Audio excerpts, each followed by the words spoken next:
ಎಲ್ಲಾ ಕೋಶಗಳಲ್ಲಿ ಪ್ರಭಾವಶಾಲಿಯಾದದ್ದು ಅಂದ್ರೆ ಮನೋಮಯ ಕೋಶ. ಯಾವಾಗಲೂ ಪಂಚ ಅಂದಲ್ಲಿ ಮಧ್ಯ ಕೋಶ ಬಹಳ ಪ್ರಬಲ ಆಗಿರುತ್ತದೆ. ನಮ್ಮ ಕೈ ಬೆರಳಲ್ಲಿ 5 ಇದ್ರೆ ಮಧ್ಯದ ಬೆರಳು ಬಹಳ ದೊಡ್ಡದಾಗಿರ್ತದ. ಉಳಿದ್ಮೇಲೆ ಚಿಕ್ಕವಾಗಲ್ರಿ. ಅದೇ ರೀತಿ ಮಧ್ಯಮ ಪಾಂಡವ ಅಂದಾಗ ಧರ್ಮ ಭೀಮ ಮಧ್ಯದ ಅರ್ಜುನ, ನಕುಲ ಸಹದೇವ ಇವರ 5 ಜನರಲ್ಲಿ ಅರ್ಜುನ ಶ್ರೇಷ್ಠ ಅಂತ ಬಂತು ಮಹಾಭಾರತದಲ್ಲಿ.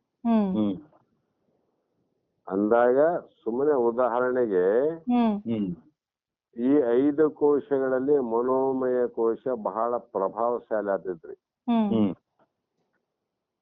ಎಲ್ಲಿ ಭೇದ ಭಾವವಿಲ್ಲವೋ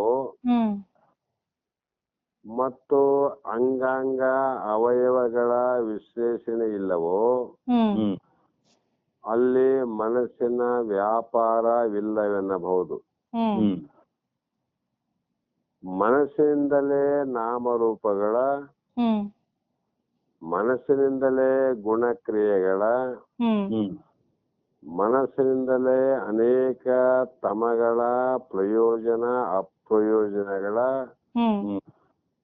ಭೇದ ಭಾವಗಳು ಮೂಡಿ ನಾನಾ ಪ್ರಕಾರ ದರ್ಶನಕ್ಕೆ ಎಡೆ ಮಾಡಿ ಕೊಟ್ಟದ್ದು ಯಾವುದು ಅಂದ್ರೆ ಇದೇ ಮನಸ್ಸು.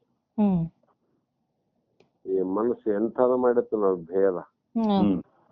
ಅಭೇದವಾಗಿರ್ತಕ್ಕಂತ ಆತ್ಮನಲ್ಲಿ ಅನೇಕ ಭೇದ ಭಾವಗಳನ್ನ, ಆ ಭೇದದಿಂದ ಕೂಡಿದ ವಸ್ತುಗಳ ಲಕ್ಷಣವನ್ನ ತಾನೇ ಸೃಷ್ಟಿ ಮಾಡಿ ಶಿವ ಜೀವರ ಭೇದ, ಜೀವ ಜಗತ್ತಿನ ಭೇದ, ಜಗಜೀವರ ಭೇದ, ಈ ರೀತಿ ಅನೇಕ ಪ್ರಕಾರ ಭೇದವನ್ನ ಮಾಡಿಟ್ಟದ್ದು ಯಾವುದು? ಈ ಮನಸ್ಸು, ಈ ಮನೋಮಯ ಕೋಶ. ಇಂದ್ರಿಯಗಳ ಸಂಬಂಧ ಮಾಡಿತಂತು, ಅದನ್ನ ಅಭಿಮಾನ ಪಡಿತು, ಅದನ್ನ ಆಂತರಿಕವಾಗಿ ಮತ್ತೆ ಹಿಂತಿರುಗಿ ಚಿತ್ತದಲ್ಲಿ ಸೇರಿಸ್ತು, ಚಿತ್ತದಲ್ಲಿ ಇದ್ದುದನ್ನ ಪದೇ ಪದೇ ಬುದ್ಧಿಗೆ ಸ್ಮರಣೆ ಮಾಡಿತು. ಆ ಬುದ್ಧಿ ಇದೆ ಅಂತ ನಿಶ್ಚಯ ಮಾಡ್ಬಿಡ್ತು ನೋಡ್ರಿ. ಅದೇ ನಿಶ್ಚಯ ಮಾಡೋದ್ ನಿಮಗೆ ದೇಹವೇ ನಾನಂತ ನಿಶ್ಚಯ ಆಗ, ಜಗತ್ತು ಸತ್ಯ, ಬ್ರಹ್ಮ ನಿತ್ಯ ಅಂತ ನಿಶ್ಚಯ ಮಾಡ್ಯಾರ. ಆದ್ರೆ ಅದು ಸರಿಯಾದ ಕ್ರಮವೇನಂದ್ರೆ ಸರಿಯಾದದ್ದಲ್ಲ ಅಂತ. ಈ ರೀತಿ ಅನಂತ ಭೇದಕ್ಕೆ ಕಾರಣ ಇದು. ಶಿವಜೀವರಲ್ಲಿ ಭೇದ ಮಾಡಿದ್ದು ಇದು ಮನೋಮಯ ಕೋಶಮ. ಇದು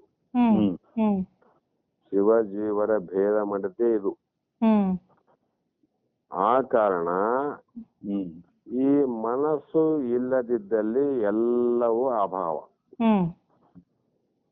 ಈ ಭೇದ ಮಾಡುವಂತ ಮನಸ್ಸೊಂದು ಇಲ್ಲದಿದ್ರೆ ಜಗತ್ತಿನಲ್ಲಿ ಏನು ಇದ್ದಿಲ್ಲ ನೋಡ್ರಿ. ಏನೇನೇನು ಇದ್ದಿಲ್ಲ, ಎಲ್ಲ ಶೂನ್ಯವಾಗಿರುತ್ತಿತ್ತು. ಅದಕ್ಕೆ ನಿದ್ರೆಯಲ್ಲಿ ಯಾರಿಗೂ ಭೇದ ಇಲ್ಲ ನೋಡ್ರಿ. ಶಿವ ಬೇರೆಂತಿಲ್ಲ, ನಾನು ಬೇರೆಂತಿಲ್ಲ, ಶಿವ ಅನಂತಿಲ್ಲ, ನಾನೀನಂತಿಲ್ಲ, ಜಗತ್ತಾದಂತ ಇಲ್ಲ, ನಾನಿದ್ದೀನಂತ ಇಲ್ಲ. ಯಾವ ಅಂಗಗಳು, ಅಂಗದ ಭೇದಗಳು, ಅಂಗದ ಕಾರ್ಯಗಳು, ಅಂಗದ ಕರ್ಮಗಳು ಯಾವೊಂದಿಲ್ಲ ನೋಡ್ರಲ್ಲಿ. ಯಾಕಿಲ್ಲ ಅಂದ್ರೆ ಅಲ್ಲಿ ಮನೋಮಯ ಕೋಶ ಇಲ್ರಿ. ಅಲ್ಲಿ ನಿದ್ರಾವಸ್ಥೆಯಲ್ಲಿ ಮನಸ್ಸು ಇರೋದಿಲ್ಲ. ಈ ಮನೋಮಯ ಕೋಶ ಅಜ್ಞಾನದಲ್ಲಿ ಅಡಗಿರುತ್ತದ್ರಿ. ಈ ಮನಸ್ಸು ಹೇಗೆ ಅಡಗ್ತದಂದ್ರೆ ತನ್ನ ಇಂದ್ರಿಯಾದಿಗಳ ಜೊತೆ ಇರ್ತದಲ್ಲ ಅದು ಯಾವಾಗಲೂ. ಇಂದ್ರಿಯಗಳು ಮತ್ತು ಮನಸ್ಸು ಕೂಡಿದಾಗ ಮನೋಮಯ ಅಂದಿವಲ್ರಿ. ಇದು ಏನ್ ಮಾಡ್ತಂದ್ರೆ ಎಲ್ಲಾ ಇಂದ್ರಿಯಾದಿಗಳನ್ನ ತಾನು ಹಿಡಿದಿಟ್ಟುಕೊಂಡು ತಾನು ಕೂಡ ಲಯ ಆಗ್ಬಿಡ್ತದ. ಹ್ಮ್ ಅದಕ್ಕಾಗಿ ಯಾವ ಕಾರ್ಯ ಇಲ್ಲ, ಯಾವ ಕಾರಣ ಇಲ್ಲ, ಯಾವ ಭೇದ ಇಲ್ಲ, ಯಾವ ಅಭೇದ ಇಲ್ಲ.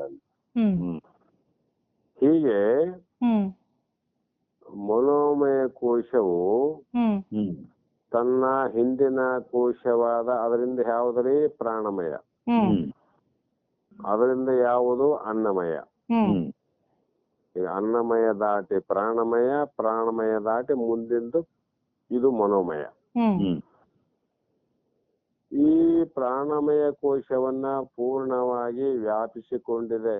ಹ್ಮ್ ದೇಹವನ್ನ ಪ್ರಾಣ ಮುಚ್ಚಿದ್ರೆ ಹ್ಮ್ ಈ ಪ್ರಾಣವಯನ್ನ ವ್ಯಾಪಕ ಅಂದ್ರೆ ಆಚ್ಛಾದನ ಮಾಡಿದ್ದು ಯಾವುದು ಅಂದ್ರೆ ಮನೋಮಯ ಕೋಶ. ಹ್ಮ್ ಇವು ಒಂದಕ್ಕಿಂತ ಒಂದು ಸೂಕ್ಷ್ಮವಾದ್ದರಿಂದ ಹ್ಮ್ ಇವುಗಳ ವ್ಯಾಪ್ಯ ಭಾವವು ಅಧಿಕವಾಗುತ್ತಾ ಹೋಗುತ್ತದೆ. ಹ್ಮ್ ಒಂದಕ್ಕೊಂದು ಸೂಕ್ಷ್ಮ ಅವ್ರಿವು.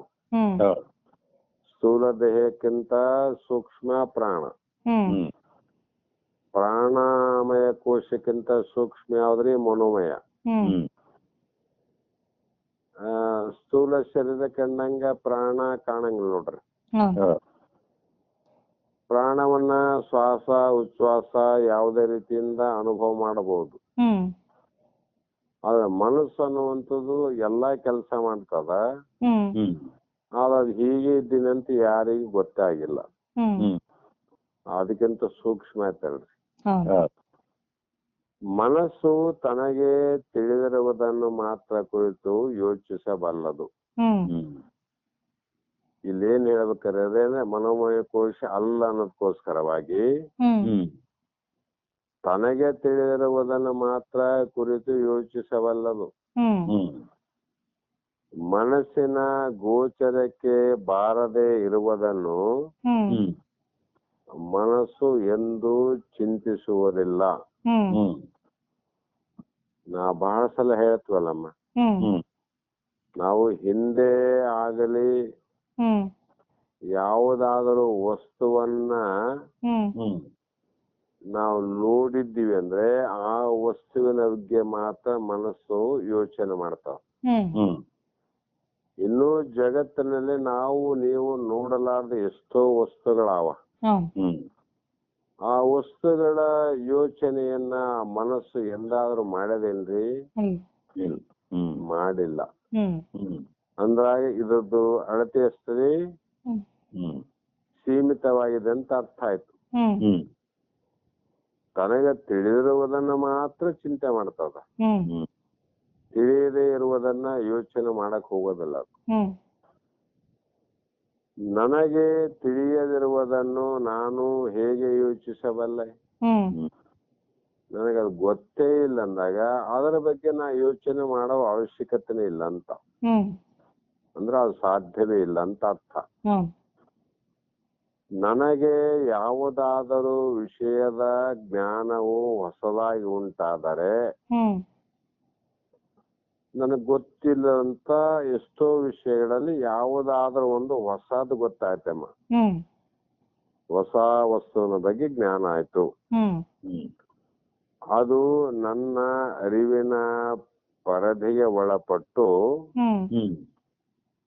ಅದು ನನ್ನನ್ನ ಚಿಂತಿಸುವಂತೆ ಮಾಡಿದ್ದೇ ವಿನಃ ಮನಸ್ಸು ಮಾಡದ ಕಾರ್ಯ ಅಲ್ಲ ಅದು. ಹೌದಲ್ರಿ? ಹೌದು. ಮನಸ್ಸು ಗೊತ್ತಿಲ್ಲ, ಅದಕ್ಕೆ ಮಾಡೇ ಇಲ್ಲ ಅದು.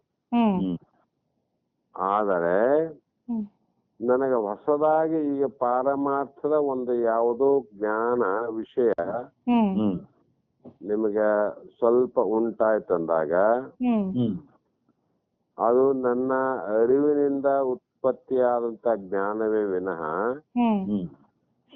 ಮನಸ್ಸಿನಿಂದ ಇಂದ್ರಿಯಾದಿಗಳಿಂದ ಕೂಡಿ ಆದಂತದ್ದಲ್ಲ. ಯಾಕೆ ಇಲ್ಲಿವರೆಗೂ ನಿಮಗೆ ಇಂದ್ರಿಯಾದಿಗಳಿದ್ದು ಮನಸ್ಸು ಇತ್ತಲ್ಲಮ್ಮ.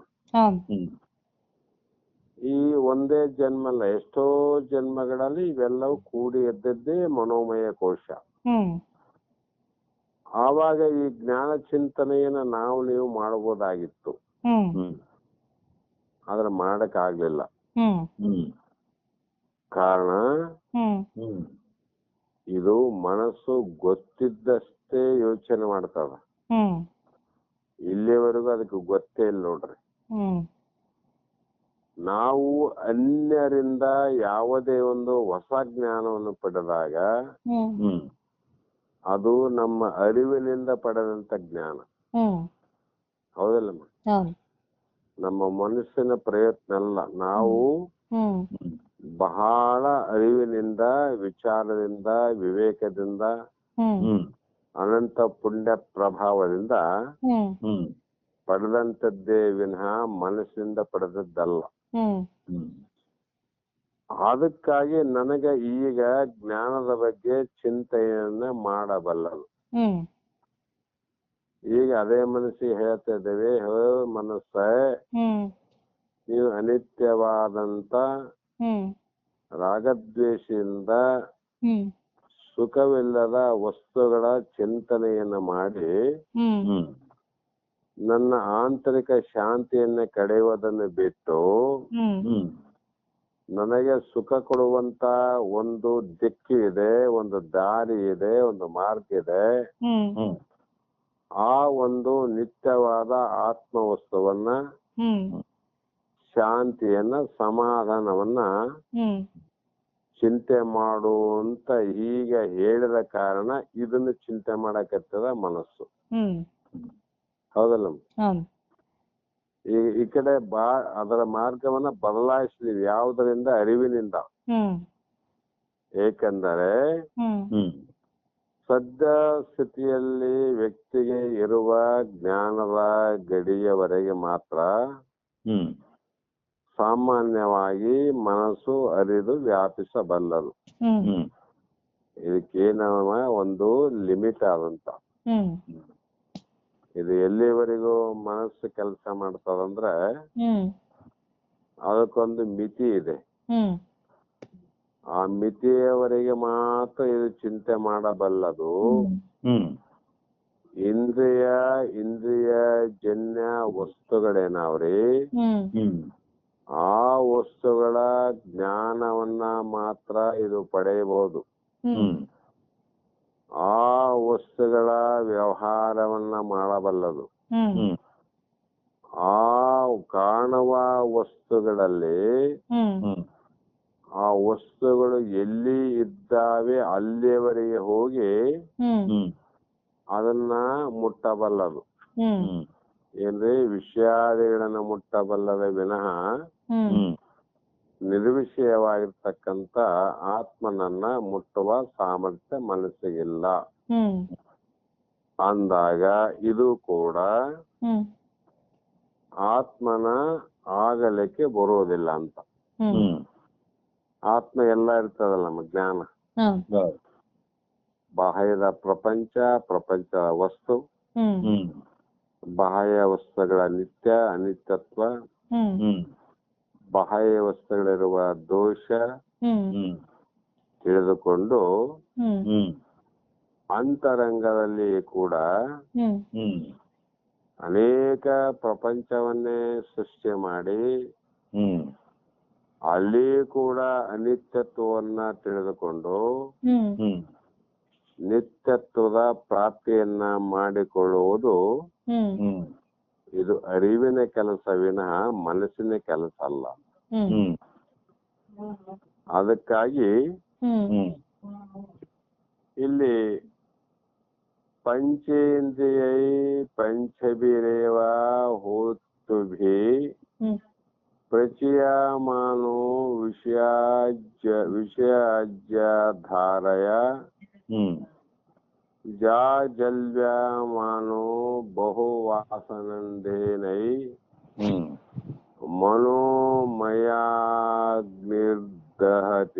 ಪ್ರಪಂಚಂ ಅಂತ ಇನ್ನೊಂದು ಶ್ಲೋಕ ಹೇಳ್ತಾರ ನೋಡ್ರಿ. ಈ ಯಾವ ಮನೋಮಯ ಕೋಶವನ್ನ ನಾವು ವಿಚಾರ ಮಾಡುವಾಗ ಪಂಚ ಇಂದ್ರಿಯಗಳೆಂಬ 5 ಹೋತ್ರಗಳು ಸುರಿಯುತ್ತಿರುವ, ಏನ್ ಸುರಿಸ್ತವ್ರಿ ಪಂಚೇಂದ್ರಿಯಗಳಂದ್ರೆ ವಿಷಯಗಳೆಂಬ ತುಪ್ಪದ ಧಾರೆಯಿಂದ ವರ್ಧಿಸುತ್ತಿರುವ, ಹ್ಮ್ ಹ್ಮ್ ಇಲ್ಲೊಂದು ಉದಾಹರಣೆ ಕೊಡ್ತಾರೆ. ಹ್ಮ್ ಯಾವ ಮನೋಮಯ ಕೋಶವನ್ನ ವಿವರಿಸುವಾಗ ಹ್ಮ್ ಹ್ಮ್ ವೈದಿಕ ಕರ್ಮಗಳ ರೂಪಕವೊಂದನ್ನು ಕೊಡುತ್ತಾರೆ. ಹ್ಮ್ ಹ್ಮ್ ವೇದಗಳ ಕಾಲದಲ್ಲಿ ಹ್ಮ್ ಹ್ಮ್ ಅವಾಗೇನ್ ಮಾಡ್ತಾರೆ, ಯಜ್ಞಯಾಗಾದಿಗಳನ್ನು ಮಾಡುವಾಗ ಹ್ಮ್ ಹ್ಮ್ ಮೊದಲು ಅಗ್ನಿಯನ್ನು, ಹ್ಮ್ ಹ್ಮ್ ಆನಂತರ ಮಂತ್ರಗಳಿಂದ, ಅಗ್ನಿಯಿಂದ ಮಂತ್ರಗಳಿಂದ ಆಹ್ವಾನಿಸಿ ಹ್ಮ್ ಹ್ಮ್ ಆ ಒಂದು ಕರ್ಮಗಳ ಪ್ರತಿಷ್ಠಾಪನೆ ಮಾಡ್ತಿದ್ರು ಪ್ರಥಮದಲ್ಲಿ. ಹ್ಮ್ ಹ್ಮ್ ಈ ಕಾರ್ಯ ಸುಸೂತ್ರವಾಗಿ ವಿಧಿವತ್ತಾಗಿ ನಡೆಯೋದಕ್ಕೋಸ್ಕರವಾಗಿ ಹ್ಮ್ ಹ್ಮ್ ಒಂದು ಯಜ್ಞ ಕುಂಡಲವನ್ನ ನಿರ್ಮಿಸಿ ಹ್ಮ್ ಹ್ಮ್ ಆ ಯಜ್ಞ ಕುಂಡದಲ್ಲಿ ಹ್ಮ್ ಹ್ಮ್ ಮಂತ್ರಗಳಿಂದ ಅದನ್ನ ಪವಿತ್ರಗೊಳಿಸಿ, ಹ್ಮ್ ಹ್ಮ್ ನಾವು ನೀರ್ ಹಾಕಿ ಹೆಂಗ ತೊಳಿತೀವಲ್ರಿ ಬಂಡೆ, ಹ್ಮ್ ಹ್ಮ್ ಅವ್ರಂಗ ಯಜ್ಞ ಮಾಡುವ ಯಜ್ಞ ಕುಂಡವನ್ನ ರಚಿಸಿ ಹ್ಮ್ ಹ್ಮ್ ಅನೇಕ ಮಂತ್ರಗಳಿಂದ ಅದನ್ನ ಶುಚಿಗೊಳಿಸಿ ಹ್ಮ್ ಹ್ಮ್ ಅದರಲ್ಲಿ ಮಂತ್ರಪೂತವಾದ ಮಹಾ ಅಗ್ನಿಯನ್ನ ತಂದಿಟ್ಟು ಹ್ಮ್ ಹ್ಮ್ ಅದನ್ನ ಏನ್ ಮಾಡ್ತಿದ್ರಿ, ಪ್ರಜ್ವಲಿಸ್ತಿದ್ದರು ಅಂತ. ಹ್ಮ್ ಹ್ಮ್ ಅಂದ್ರೆ ಬೆಂಕಿಯನ್ನು ಹಾಕ್ತಿದ್ರಿ. ಹ್ಮ್ ಹ್ಮ್ ಯಜ್ಞ ಅಗ್ನಿ ಅಂತಾರ ಅದಕ್ಕ.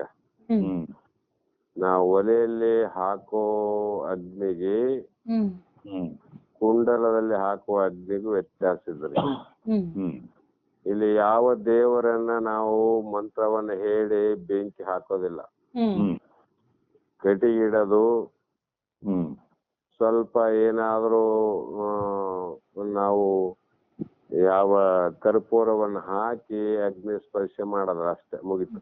ಹ್ಮ್ ಆದ್ರೆ ಅಲ್ಲಿ ಮಾಡುವಾಗ ಅಗ್ನಿ ದೇವತೆಯ ಮಂತ್ರಗಳನ್ನು ಸ್ಮರಿಸಿ ಹ್ಮ್ ಹ್ಮ್ ಯಜ್ಞಾಗ್ನಿಯನ್ನ ಕುಂಡಲಲ್ಲಿ ಇಟ್ಟು ಹ್ಮ್ ಆವಾಗ ಅದರಿಂದ ಅನೇಕ ಕಿಡಿಗಳು ಹೊರಟಾಗ ಹ್ಮ್ ಹ್ಮ್ ಆ ಯಜ್ಞ ಮಾಡುವ ಯಜಮಾನನು ಹ್ಮ್ ಹ್ಮ್ ಹಾಗೂ ಗೃಹಸ್ಥರು ತಂದು ಕೊಟ್ಟಿರುವ ಹ್ಮ್ ಅನೇಕ ತುಪ್ಪವೇ ಮೊದಲಾದ ಹವಿಷ್ಯಗಳನ್ನು, ಹ್ಮ್ ಹ್ಮ್ ಅದಕ್ಕೆ ತುಪ್ಪ, ವಸ್ತ್ರ, ಹ್ಮ್ ಹ್ಮ್ ಹಣ್ಣು, ಹ್ಮ್ ಹ್ಮ್ ಅನ್ನ, ಆಹಾರ ಹ್ಮ್ ಎಲ್ಲವನ್ನ ಋತ್ವಿಕ್ಕುಗಳು ಅಗ್ನಿಗೆ ಮಂತ್ರ ಸಹಿತವಾಗಿ ಸಮರ್ಪಿಸುವರು. ಹ್ಮ್ ಹ್ಮ್ ಯಜ್ಞ ಮಾಡುವ ಋತ್ವಿಕ್ಕರು ಅಂತ ಕರಿತಾರಮ್ಮ. ಹ್ಮ್ ಹ್ಮ್ ಹ್ಮ್ ಅವ್ರು ಒಂದೊಂದು ಮಂತ್ರ ಹೇಳಿ ಅವನ್ನ ಹಾಕ್ತಾರ ನೋಡೋದ್ರಾಗ. ಹ್ಮ್ ಹ್ಮ್ ಆಗ ಹ್ಮ್ ಮಂತ್ರ ಸಹಿತವಾಗಿ ಸಮರ್ಪಣೆ ಮಾಡಿದಾಗ ಹ್ಮ್ ಹ್ಮ್ ಅಗ್ನಿ ದೇವತೆಯನ್ನು ಸ್ತುತಿಸುತ್ತಿದ್ದರು. ಹ್ಮ್ ಹ್ಮ್ ಅವರು ಅಗ್ನಿ ದೇವತೆಯನ್ನ ಅಥವಾ ಅಗ್ನಿದೇವನನ್ನ ಹ್ಮ್ ಹ್ಮ್ ಸ್ತೋತ್ರ ಮಾಡ್ತಾರ, ಸ್ತುತಿ ಮಾಡ್ತಾರ ಮಂತ್ರಗಳ ಮುಖಾಂತರ. ಹ್ಮ್ ಆ ರೀತಿ ಅಗ್ನಿಯಲ್ಲಿ ಆಜ್ಯವನ್ನ ಸುರಿಯುತ್ತಿದ್ದಂತೆ ಹ್ಮ್ ಹ್ಮ್ ಅವೆಲ್ಲ ವಸ್ತುಗಳನ್ನ ಸುರಿಯುವಾಗ ಹ್ಮ್ ಹ್ಮ್ ಆ ಅಗ್ನಿಯ ಜ್ವಾಲೆಗಳು ಮೇಲಕ್ಕೆ ಏರುತ್ತಿದ್ದವು. ಹ್ಮ್ ಹ್ಮ್ ಮತ್ತಿಷ್ಟು ಕೆಳಗಡೆ ಇದ್ದಂತ ಯಜ್ಞ ಕುಂಡದ ಜ್ವಾಲೆ ಹ್ಮ್ ಹ್ಮ್ ಇವೆಲ್ಲ ಹಾಕುವಾಗ ಮೇಲೆ ಬರ್ತಾವ ನೋಡ ಮತ್ತಿಷ್ಟು. ಹ್ಮ್ ಹೌದು. ಹ್ಮ್ ಈ